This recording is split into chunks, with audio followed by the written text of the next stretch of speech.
Hey, you're the one who killed Elaine Dufarak up in Ralbata. Oh yeah, word about that got around. Man was a piece of bandit trash, is what I hear.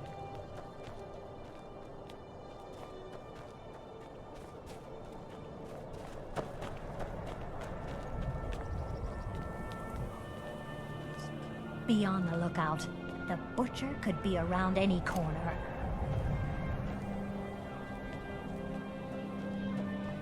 You've seen how we live. Cramped alleys, run-down buildings, few guard patrols. Even the name Grey Quarter is an insult.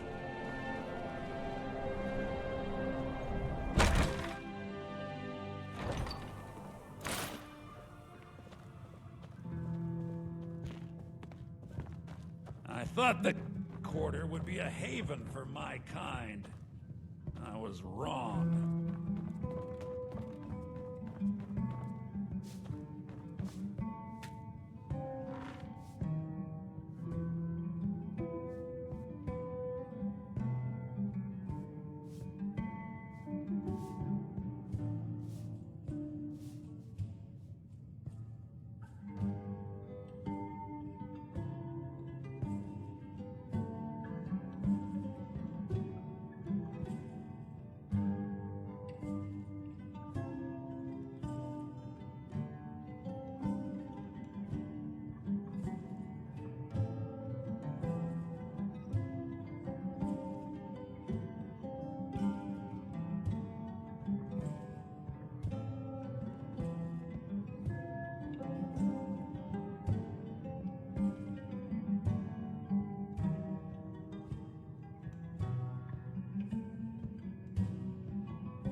Farm work is hard work.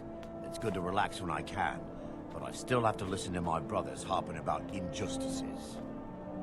Be on the lookout. The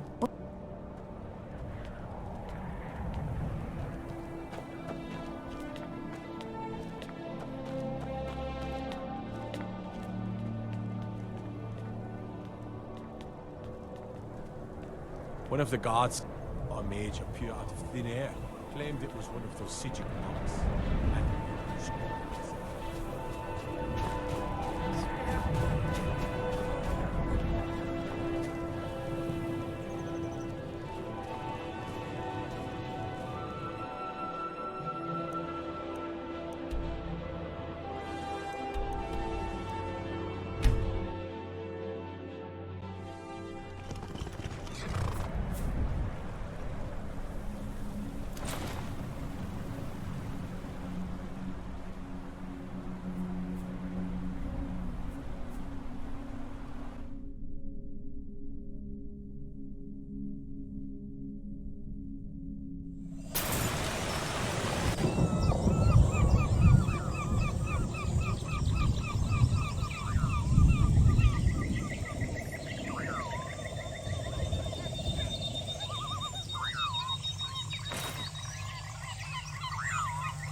verra.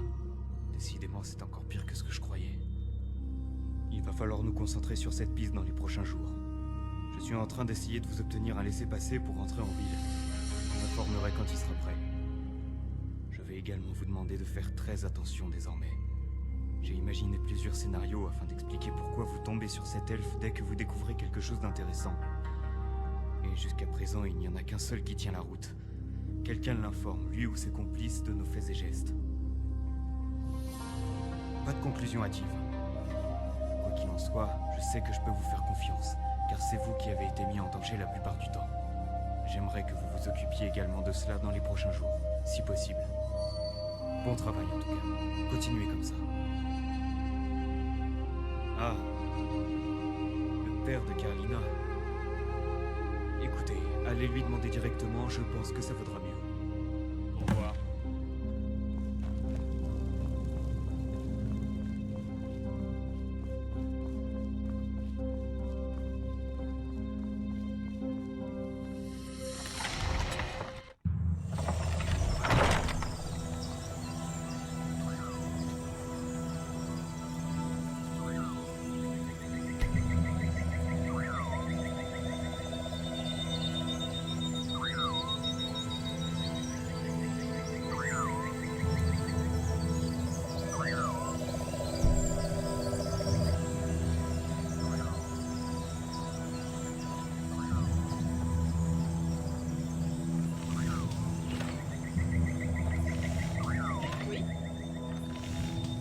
Bien sûr. J'imagine que vous avez entendu certaines choses. Très bien. Vous avez le droit de savoir. Mon père n'était pas un frère à les siens. Pas du tout même. Je ne viens pas vraiment du même milieu que la plupart de nos autres frères et sœurs. En fait, j'ai plutôt grandi dans les beaux quartiers de Masléa. Ma famille est très puissante dans la bourgeoisie masléenne. Elle a fait fortune après la révolution du Second Empire et les réformes de l'empereur Gassius. J'étais promise à une vie d'oisiveté, de soie et de dorure, et j'ai grandi sans préoccuper de ce qui m'entourait. On m'avait même déjà trouvé un fiancé bien comme il faut. Arrivé à un certain âge, j'ai commencé à me poser des questions sur le monde, à me demander pourquoi ma famille vivait ainsi. C'est courant dans mon milieu, où l'on a tout le temps libre qu'il faut pour réfléchir et lire des textes philosophiques. Mais moi, j'ai été un peu plus loin que les gens de mon entourage. J'ai été au quartier Saint-Vélinus, là où aucune personne respectable ne se rend sans une escorte de 10 personnes. J'ai vu les hommes décharnés qui tombent en ruine après 30 ans, les enfants qui gaspillent leur jeunesse dans des tanneries puantes, les femmes qui se prostituent pour manger. Tout ce petit monde qui travaillait jour et nuit pour remplir les coffres de mes parents.